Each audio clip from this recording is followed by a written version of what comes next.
Well, hello, I'm the guinea pig, I guess, this morning to start the program off, but I'm happy to be here to spend a few minutes with you to talk about one of my favorite subjects, which is immigration.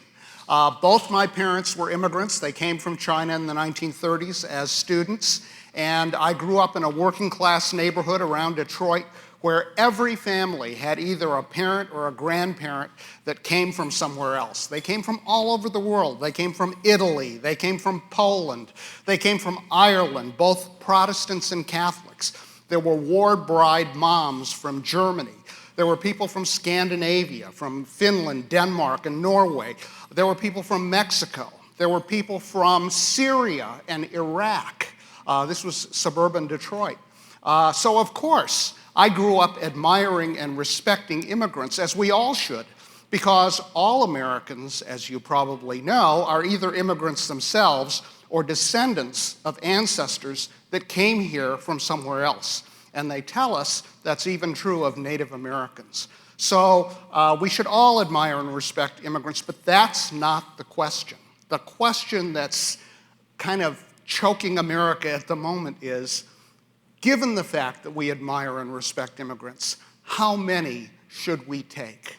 And specifically, the question is, given the fact that we admire and respect immigrants, should we accept every single person in the world who wants to come here and take a shot at the American dream? Or alternatively, should we enforce some kind of limit and say, we're going to take this many people every year, but no more? That's a simple choice, but it's a choice that we are having trouble making. And the system is not broken, my contention is. The Congress is not broken.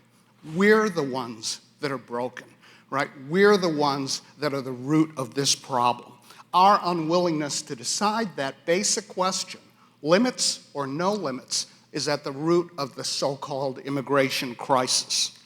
Now, I'm a lawyer. You know, some of you may be lawyers, some of you, everyone knows a lawyer, right? We all think we can argue both sides of every question.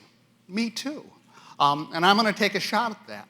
I want to first make the case for open borders, for having no limit on immigration.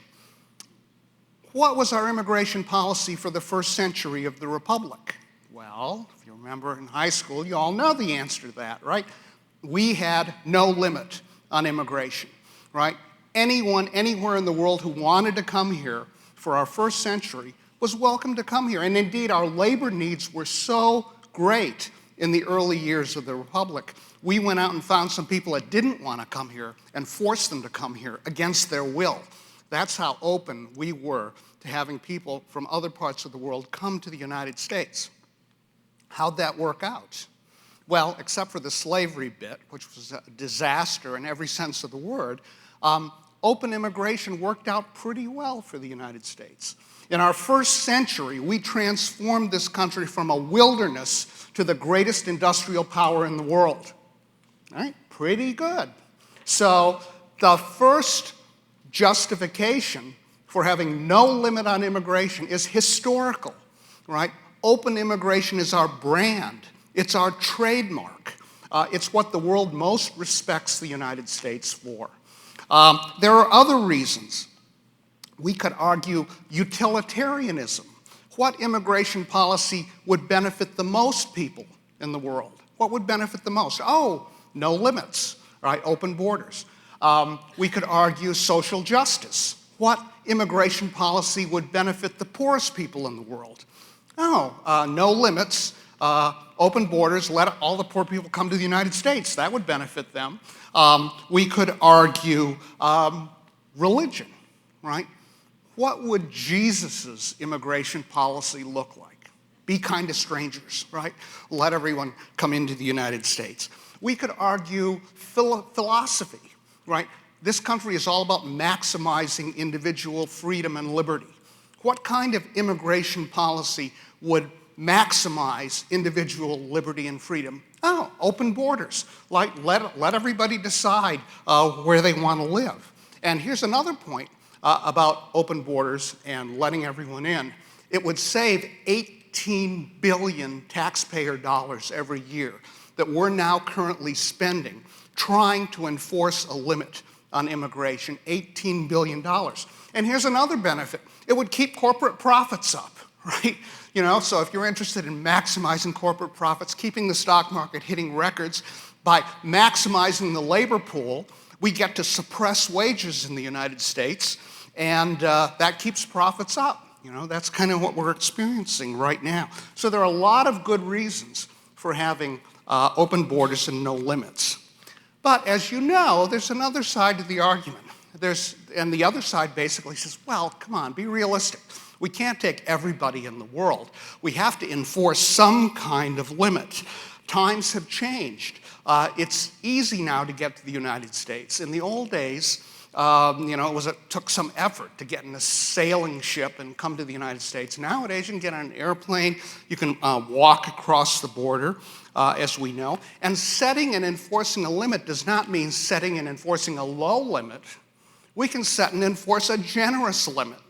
How about setting a limit that says, we'll take more legal immigrants every year than all the rest of the nations of the world combined? We can set a limit there, right? And guess what?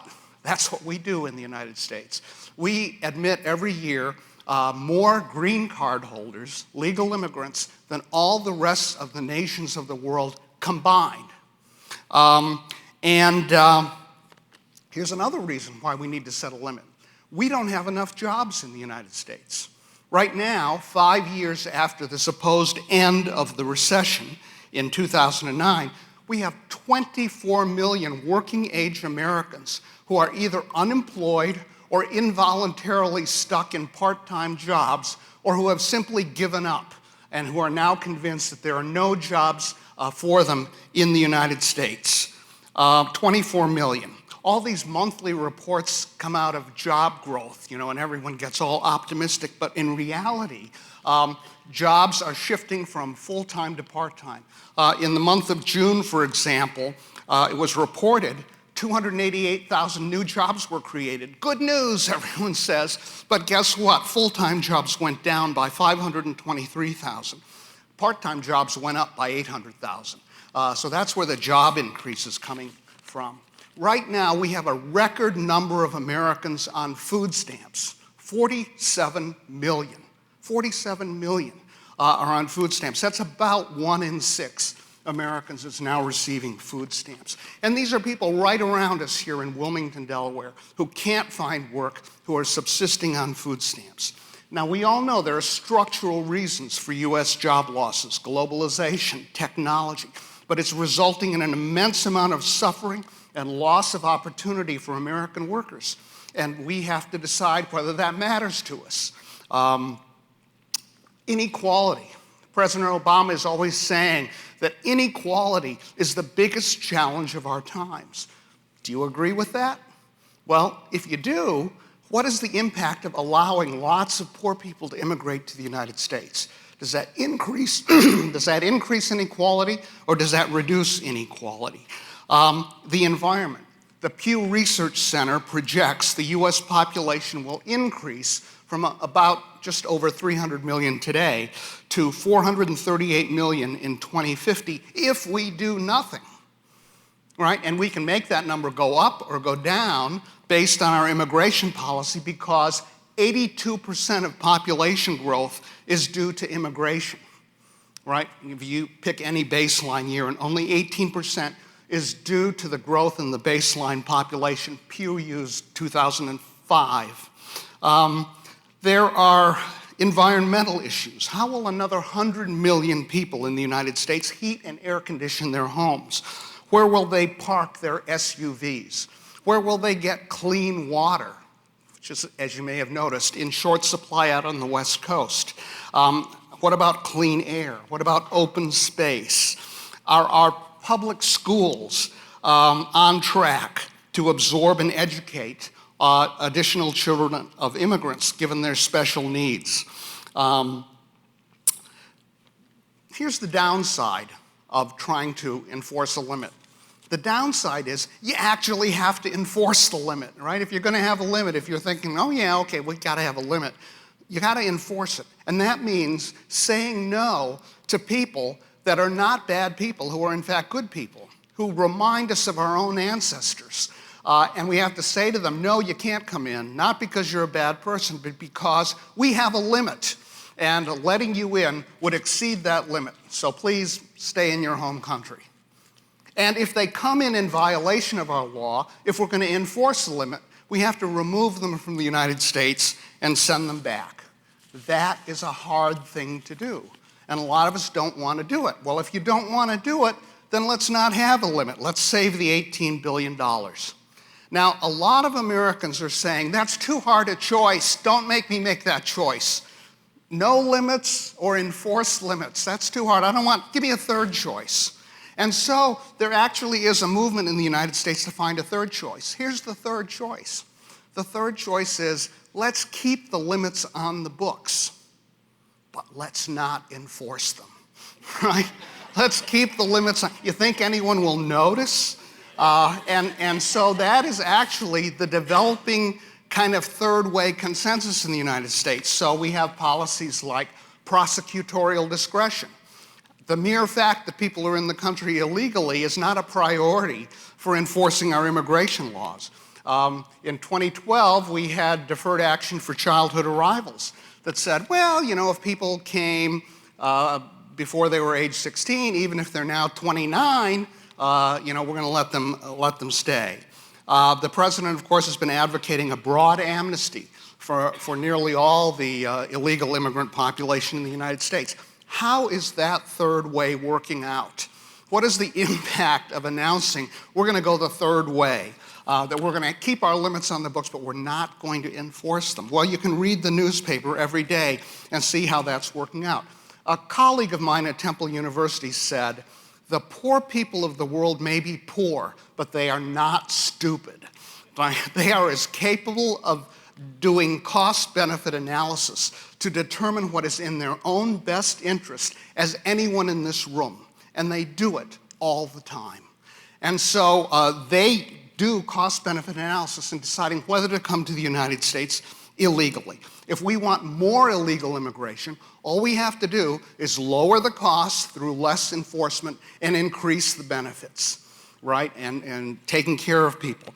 To get less immigration, we have to increase the costs through more enforcement, through more deportations, and reduce the benefits. That is the choice that we have. And we're still spending 18 billion taxpayer dollars a year, and President Obama has just requested an additional $4 billion because he says we're running out of money.